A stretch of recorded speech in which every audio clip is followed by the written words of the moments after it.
تبارك الذي بيده الملك وهو على كل شيء قدير الذي خلق الموت والحياة ليبلوكم أيكم أحسن عملا وهو العزيز الغفور الذي خلق 7 سماوات طباقا ما ترى في خلق الرحمن من تفاوت فارجع البصر هل ترى من فطور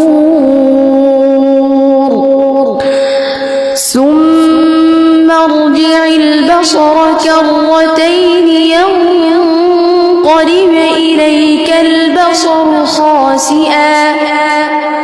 ينقلب إليك البصر خاسئا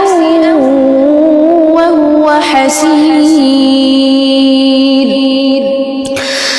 ولقد زينا السماء الدنيا بمصابيح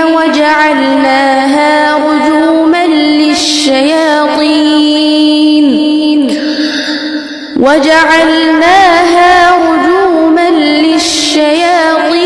وأعتدنا لهم عذاب السعير وللذين كفروا بربهم عذاب جهنم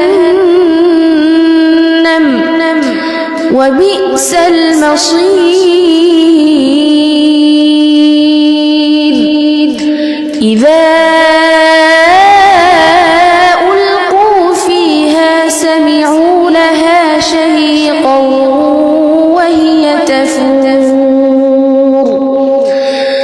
تكاد تميز من الغيظ